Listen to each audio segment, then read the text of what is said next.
Students, हमारा जो chapter चल रहा था हैलो अल्केन्स और हैलो एरीन्स वो भी कंप्लीट हो चुका है। ठीक है, अपने आज के क्लास में हम कुछ कॉन्सेप्ट बेस्ड क्वेश्चन का डिस्कशन करेंगे। ठीक है, और होप करते हैं कि आप लोगों ने भी जो भी हमने पढ़ाया है उसको अच्छे से प्रैक्टिस कर लिया है। अगर अच्छे से प्रैक्टिस कर लिया है तो ये जो क्वेश्चन हम जो भी डिस्कशन करेंगे आज यहाँ पे वो आपको इजी ही लगेगा। ठीक है, अदरवाइज थोड़ा डिफिकल्ट लगेगा। तो स्टार्ट करते हैं। फर्स्ट को हमारा क्वेश्चन नंबर 1। क्वेश्चन नंबर 1 है right the order of reactivity of following alcohols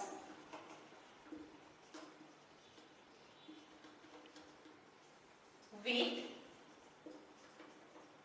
halogen acids।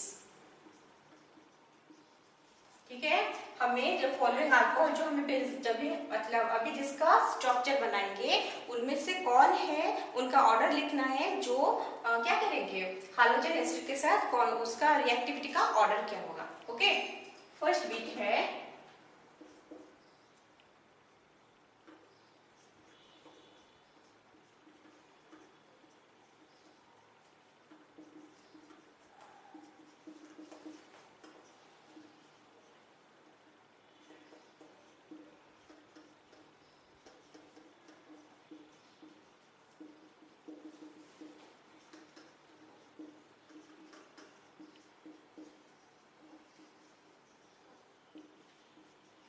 तो ये हो गया हमारा 3 तो अल्कोहल। ठीक है, और हमें करना क्या है, ये तीनों अल्कोहल का जो रिएक्टिविटी है वो हमें चेक करना है। ठीक है, टुवर्ड्स क्या हमारा हाइड्रोजन एसिड।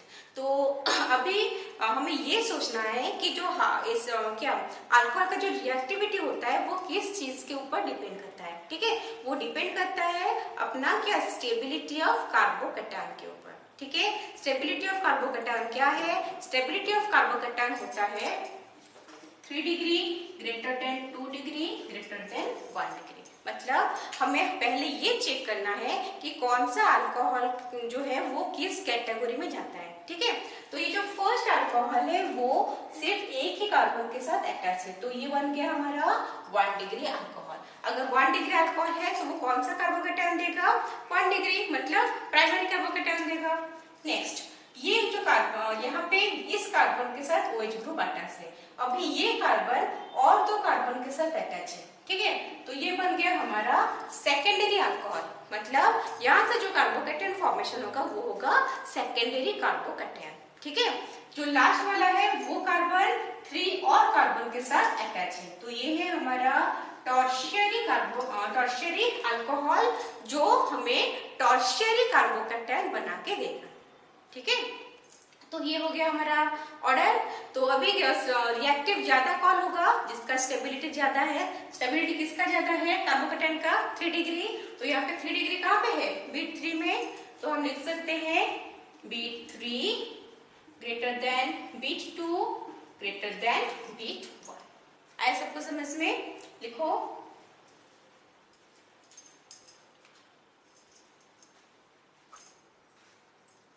हो गया, मिटाते हैं।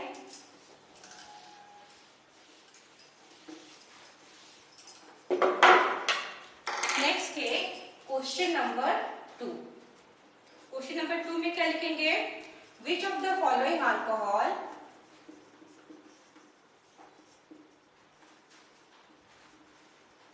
which of the following alcohol will yield corresponding alkyl halide on reaction with concentrated HCl at room temperature.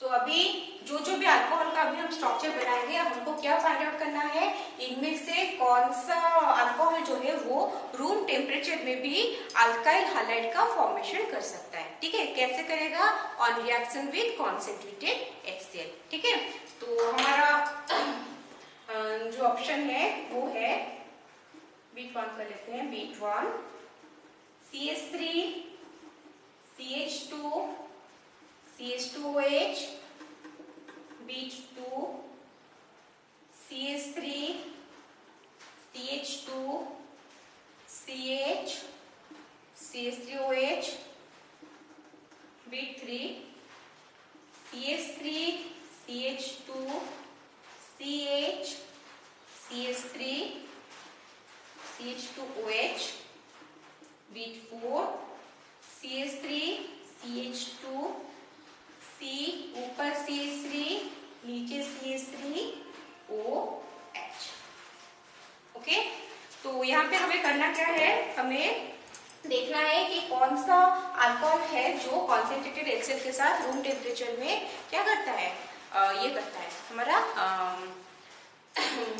ये फॉर्मेशन करता है, क्या अल्काइल हैलाइड फॉर्मेशन करता है। ठीक है, तो ये अल्काइल हैलाइड फॉर्मेशन कब कैसे कर सकता है, हमें पता है कि जब भी कोई भी अल्कोहल जो है वो ये हमारा जिंक क्लोराइड और HCl के साथ रिएक्शन करता है ल्यूकास रिएजेंट, तो वो अल्काइल हैलाइड जो है वो फॉर्मेशन करता है। ठीक है, तो यहाँ पे जो रिएक्टिविटी होता है वो 1 डिग्री 2 डिग्री 3 डिग्री ये सब का अलग अलग होता है। ठीक है, और क्या होता है उसमें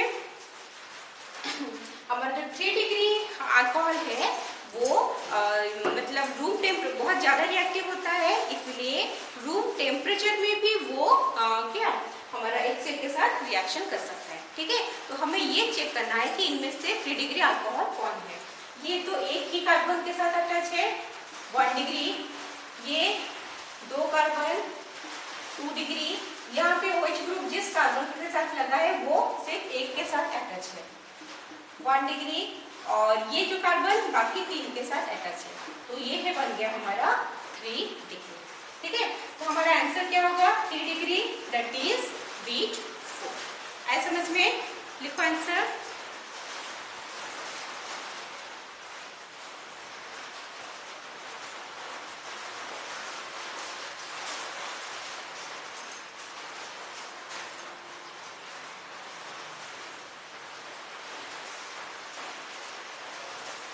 हो गया, मिटाते हैं।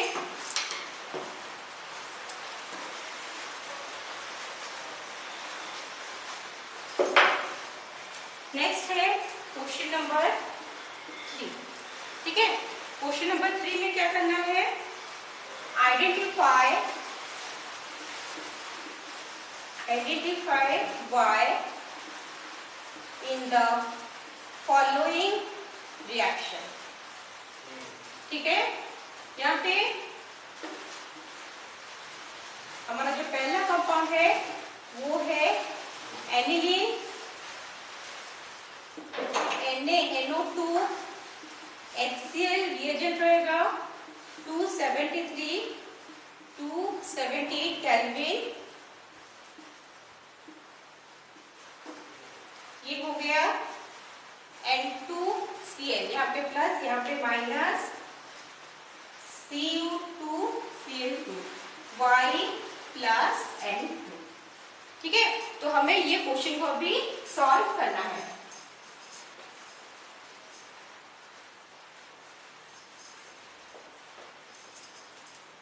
ये रिएक्शन पता है कि नहीं पता है, पढ़े हुए हो ना, तो क्या बनेगा, अच्छा इसका ऑप्शन नहीं दिए, ऑप्शन देखो, ऑप्शन है B1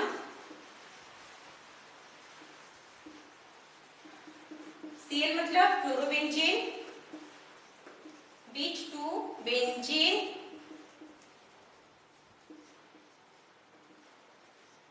B3 अभी क्या है, एक के मेटा पोजीशन में और एक है। ठीक है, मेटा डाइक्लोरोबेंजीन। नेक्स्ट है क्लोरीन, ऑपोजिट में क्लोरीन, पारा डाइक्लोरोबेंजीन। ओके, तो अभी क्या करेंगे, अभी हमें चेक करना है कि रिएक्शन कैसे होगा। तो हमारे पास ऑप्शन क्या है, ये सारा हमारा ऑप्शन है।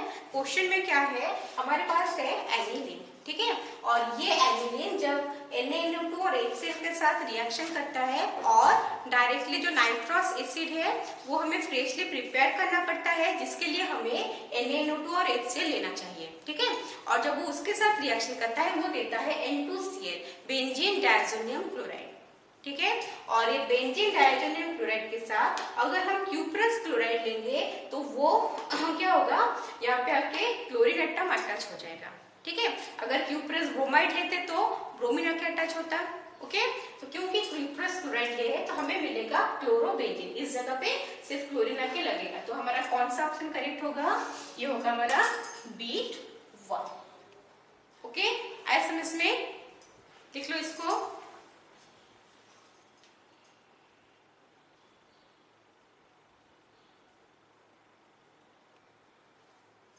हो गया, मिटाते हैं।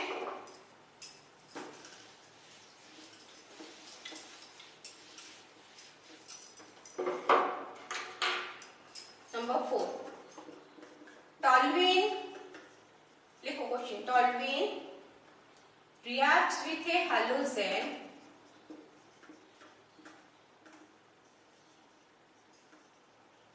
in the presence of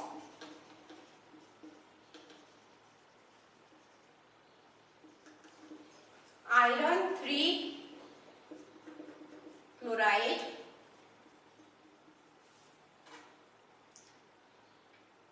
giving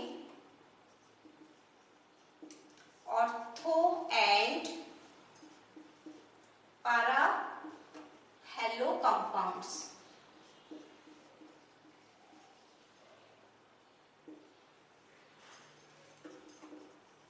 The reaction is option 1 जो है electrophilic elimination reaction,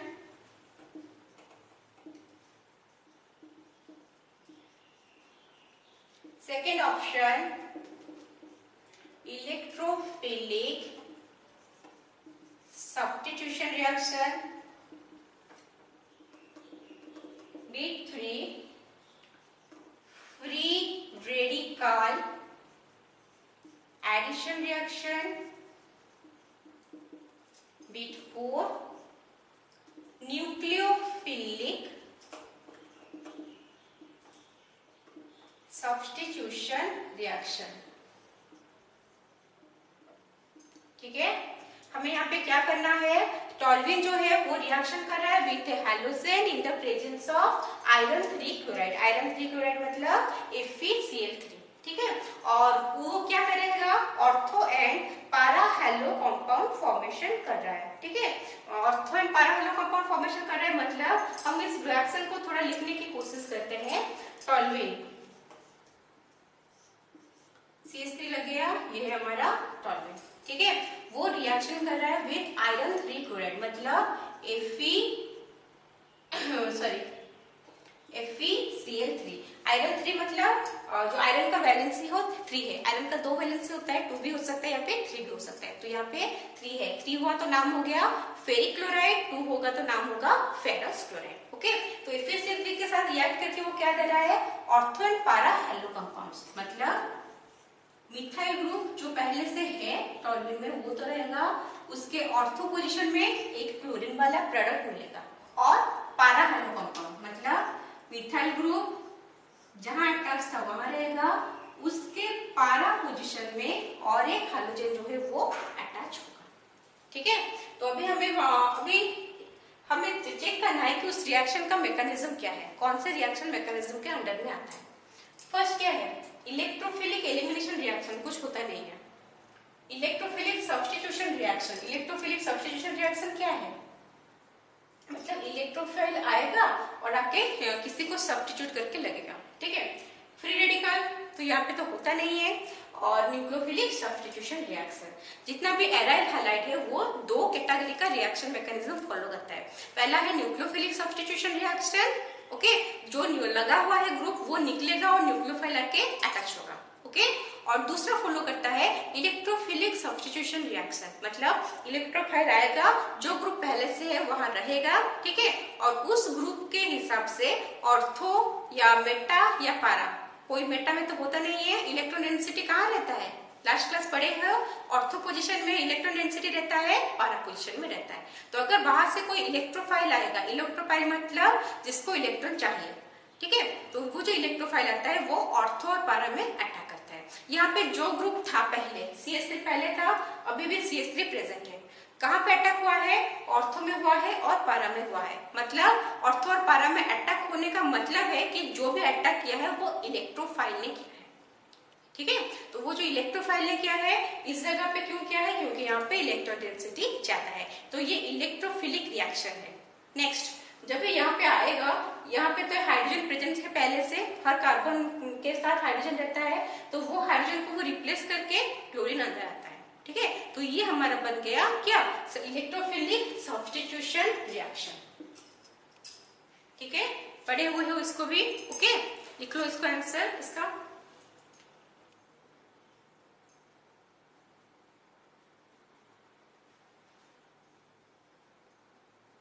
okay, next मिटाते हैं।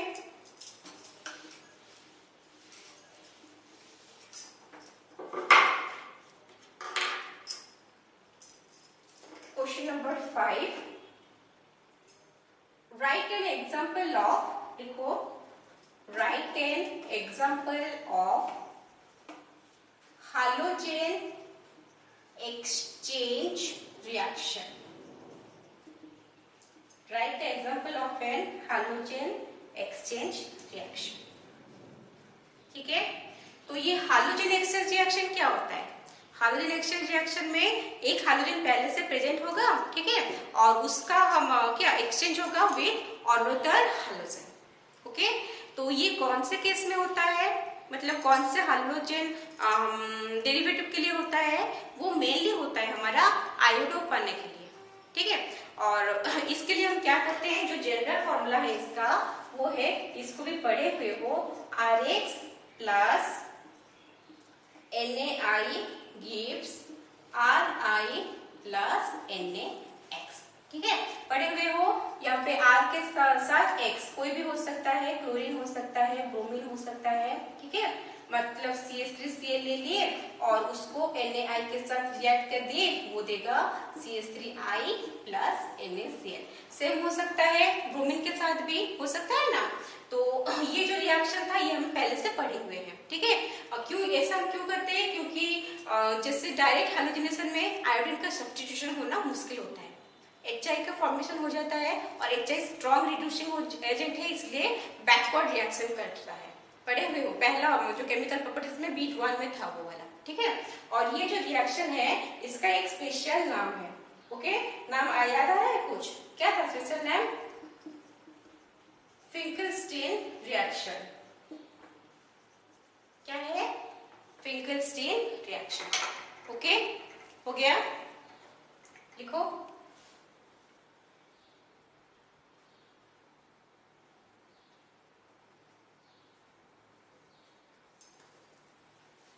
मिटाते हैं। Next question, which reagent, number 6, which reagent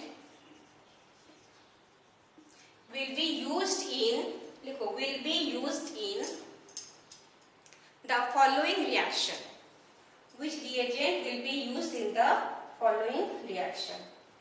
तो हमारा रिएक्शन है CH3 CH2 CH2 CH3 gives CH3 CH2 CH2 CH2Cl plus CH3 CH2 CHCl CH3, okay. ये जो रिएक्शन है ये रिएक्शन भी पढ़े हुए हो ना, इसमें क्या हो रहा है, क्लोरीन का सब्स्टिट्यूशन हो रहा है, ओके। तो ये हमारा जो रिएक्शन है क्लोरीन का सब्स्टिट्यूशन हो रहा है, कहाँ पे हो रहा है, फर्स्ट कार्बन पे हो रहा है एक, और एक हो रहा है हमारा सेकेंड कार्बन पे, ठीक है। तो इस रिएक्शन के लिए हमें क्या करना है, कुछ रिएजेंट लेना है। एडिशन किसका हो रहा है, क्लोरीन का हो रहा है, तो ऑफकोर्स हम क्लोरीन तो लेंगे। तो यहाँ पे क्या रहेगा, यहाँ पे क्लोरीन रहेगा और यूवी लाइट रहेगा, जिस लाइट के वजह से ये रिएक्शन होता है। ठीक है, ये दोनों प्रेजेंट रहेंगे। लिखो,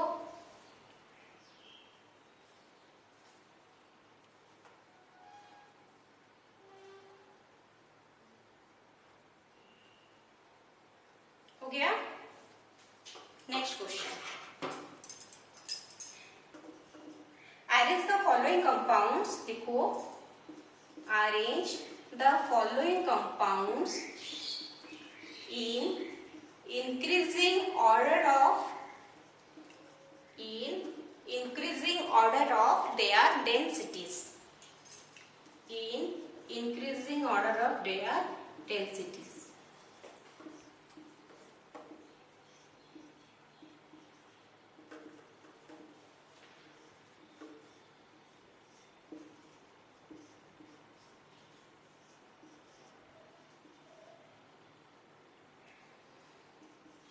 हमारे पास यहाँ 4 कंपाउंड प्रेजेंट है, ए बी सी डी। हमें उनको उसके इंक्रीजिंग ऑर्डर ऑफ डेंसिटीज में अरेंज करना है। ठीक है, तो हमें क्या करना है, डेंसिटी के ऑर्डर में अरेंज करना है। मतलब अच्छा, डेंसिटी का फॉर्मूला क्या होता है, मास बाय वॉल्यूम। तो यहाँ पे हमने इंक्रीजिंग ऑर्डर ऑफ जो मॉलिक्यूलर मास है उसी के ऑर्डर में हमें अरेंज करना है। ठीक है, अगर मॉलिक्यूलर मास इंक्रीज कर रहा है तो उस केस में डेंसिटी जो है वो भी इंक्रीज ही करेगा। ओके, तो हमारा इसमें मॉलिक्यूलर मास किसका सबसे कम होगा, बेंजीन रिंग जो है उसका सबसे कम रहेगा। ठीक है, इंक्रीजिंग ऑर्डर है ना, तो पहले रहा सी के बाद एक में क्लोरीन है, सिर्फ क्लोरीन है, एक में क्लोरीन ब्रोमीन, एक में क्लोरीन क्लोरीन, जिसमें एक ग्रुप सब्स्टिट्यूट है वो कम रहेगा, तो सी के बाद आया ए। नेक्स्ट, एक क्लोरीन एक ब्रोमीन है, एक क्लोरीन है, 2 क्लोरीन है। मतलब जो ब्रोमीन होता है वो तो हेवियर होता है क्लोरीन से, होता है ना, तो ये वाला जो है इसका मॉलिक्यूलर वेट कम रहेगा, डी। और एक क्लोरीन एक ब्रोमीन जो है उसका मॉलिक्यूलर वेट सबसे ज्यादा रहेगा। ओके, आया समझ में, मॉलिक्यूलर वेट के ऑर्डर के हिसाब से ही डेंसिटी का ऑर्डर का अरेंजमेंट होता है। ओके, लिखो,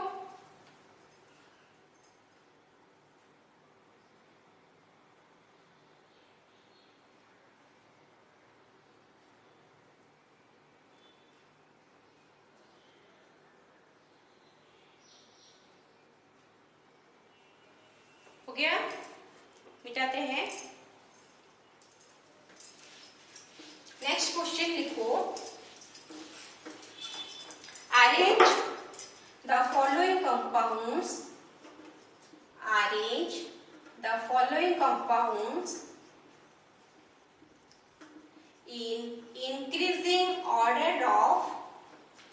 in increasing order of their boiling point।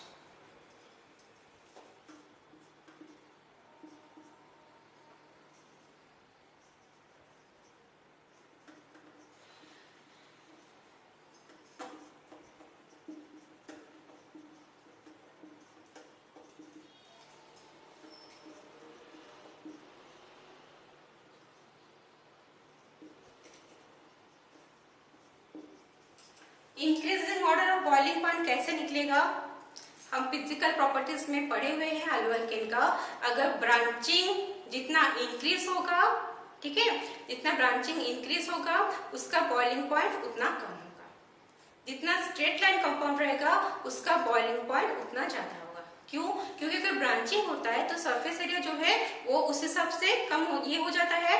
उससे क्या होता है, हमारा जो बॉइलिंग पॉइंट मतलब हमारे कम हीट देने से भी वो बॉइल होना स्टार्ट हो जाता है। ठीक है, तो जिसमें ब्रांचिंग ज्यादा है उसका बॉइलिंग पॉइंट सबसे कम रहेगा। ब्रांचिंग किसमें ज्यादा है, ए बी सी। ब्रांचिंग किसमें ज्यादा है, ए में, तो ए का सबसे कम। नेक्स्ट ब्रांचिंग किसमें है, सी। नेक्स्ट बी जो है वो है स्ट्रेट चेन, तो स्ट्रेट चेन का सबसे ज्यादा होगा और जो ज्यादा ब्रांचिंग है उसका कम रहेगा। ठीक है, तो ये पढ़े हुए हो फिजिकल प्रॉपर्टीज में, लिख लो।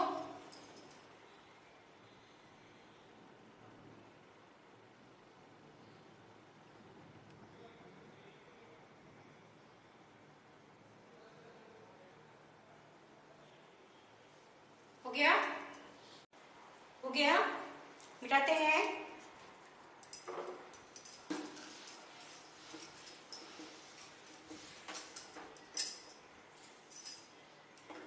कितना क्वेश्चन नंबर था? 9 सर। क्वेश्चन है which of the following is, लिख लो, which of the following is an example of vicinal dihalide. Which of the following is an example of vicinal dihalide? लिखो option में B1 dichloromethane,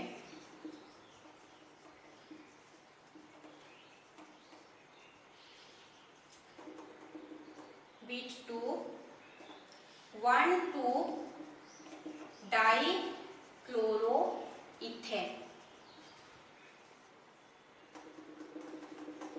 B3 ethylidene chloride,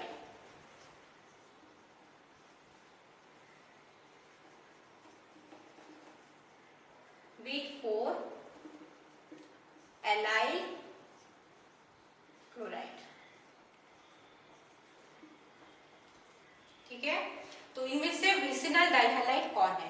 vicinal डाइहैलाइड मतलब ये पता है अगर कोई कंपाउंड में एडजेसेंट कार्बन एटम में दो तो हाइड्रोजन एटम अटैच हुआ है तो उसको हम बोलते हैं विसिनल डाइहैलाइड। ठीक है, तो डाइक्लोरोमीथेन, डाइक्लोरोमीथेन मतलब मीथ मतलब एक ही कार्बन प्रेजेंट है, एक ही कार्बन प्रेजेंट होगा तो विसिनल डाइहैलाइड हो सकता है क्या? नहीं हो सकता, विसिनल डाइहैलाइड के लिए 2 कार्बन चाहिए। ठीक है, तो ये नहीं हुआ। नेक्स्ट है 1,2 डाइक्लोरोइथेन, ये होने के चांस है क्योंकि इथेन में 2 कार्बन होता है। तो स्ट्रक्चर बनाते हैं 1,2 डाइक्लोरोइथेन का CC 1,2, 1 में एक क्लोरीन, 2 में एक क्लोरीन। ठीक है, बाकी 2 रहा ऐसे, बाकी जो बचा वो हाइड्रोजन से फिल अप हो जाएगा। तो 1,2 डाइक्लोरोइथेन, इथेन मतलब 2 कार्बन हो गया, मतलब स्ट्रक्चर बिना बनाए भी हमें क्या नाम से पता चल सकता है। 2 कार्बन हो गया, 1,2, फर्स्ट कार्बन में एक क्लोरीन, सेकेंड कार्बन में और एक क्लोरीन। ठीक है, तो हमारा जो करेक्ट ऑप्शन है वो है हमारा B2। आए समझ में? ओके, लिख लो।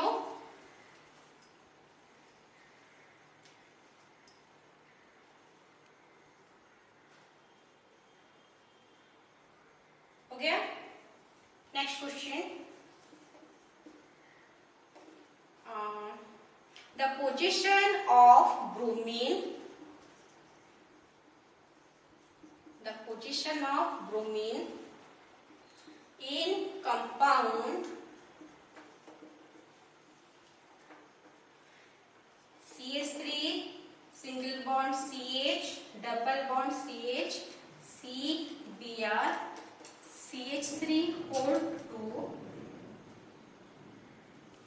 can be classified as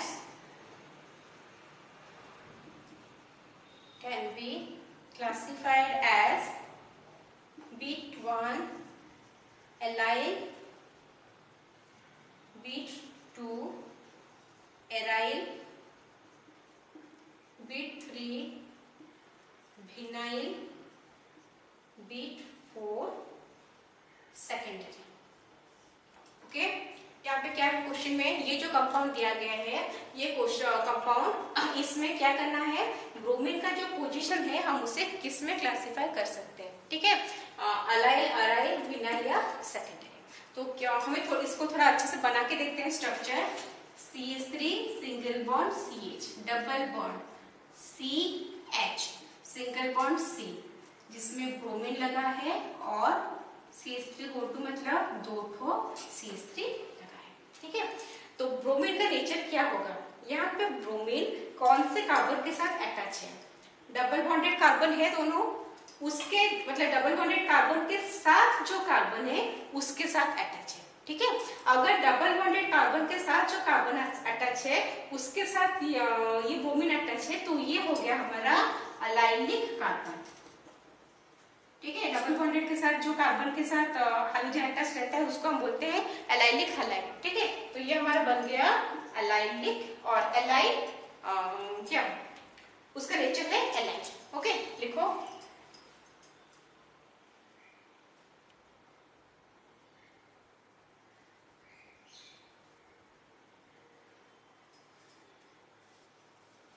हो हो गया, मिटाते हैं।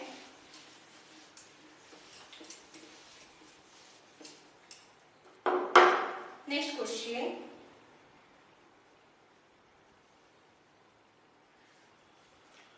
एथिलीडीन, क्वेश्चन का कितना नंबर था भूल गए, या 11 का शायद। एथिलीडीन डाइब्रोमाइड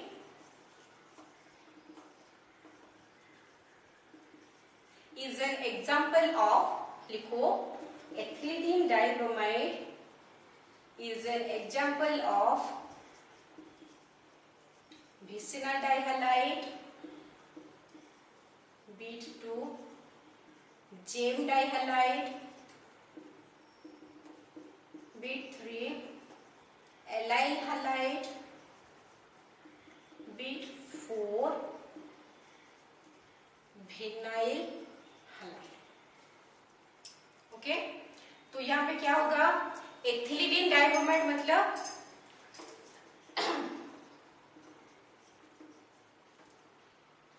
एथिलीडीन डाइब्रोमाइड में क्या होता है, अगर किसी भी कार्बन में क्या होगा, जो कॉमन नेम को हम अगर प्रिफर करेंगे, एथिलीडीन कहाँ पे लगता है, 2 कार्बन है, मतलब जितना भी कार्बन है, एक ही कार्बन में अगर दोनों हाइड्रोजन एटम अटैच रहा 2 कार्बन वाले कंपाउंड में, तो हम उसको बोलते हैं एथिलीडीन। ठीक है, सारा कॉपी में है, चेक कर लेना अच्छे से। ईथ मतलब 2 कार्बन, और उसका एक ही कार्बन में अगर दोनों अटैच रहा तो उसका नाम बनता है एथिलीडीन। अगर एक कार्बन में दोनों हाइड्रोजन एटम अटैच रहे तो वो कौन से कैटेगरी में जाता है, वो जाता है हमारा जेम डाई हैलाइड कैटेगरी। ठीक है, विस्तार में कौन जाता है, विस्तार में अगर बताए थे अभी, डिफरेंट कार्बन में डिफरेंट हाइड्रोजन रहा तो वो होता है विसिनल। ओके, लिख लो।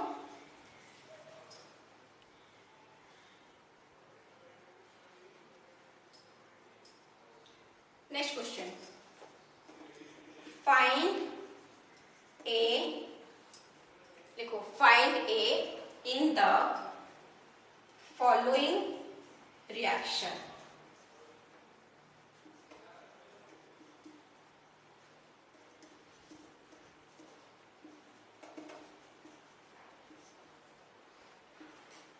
ये रहा क्वेश्चन, लिखो, find A in the following reaction.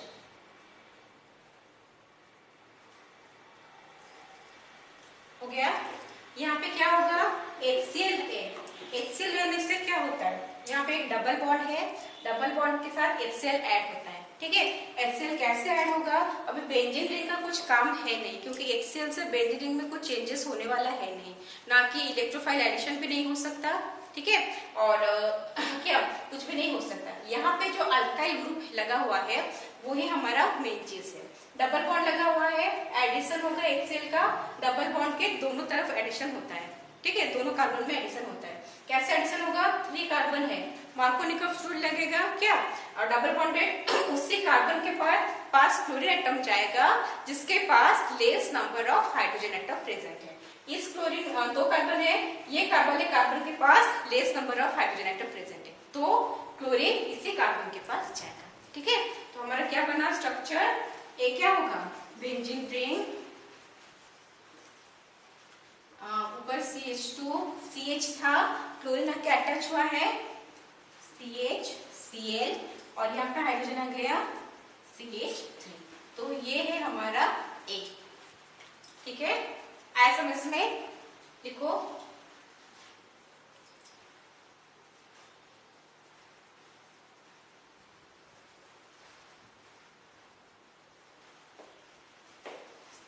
हो गया, नेक्स्ट क्वेश्चन, प्राइमरी हैलाइड, लिखो, primary halide prefer to undergo dash chemical reaction,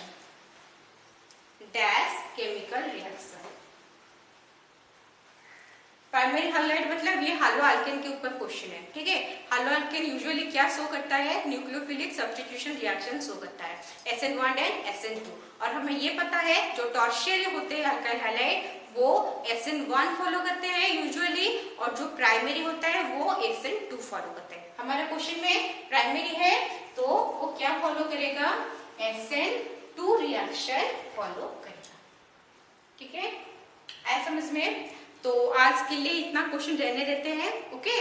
फिर नेक्स्ट वीडियो में और ज्यादा क्वेश्चन हम डिस्कशन करेंगे, ठीक है।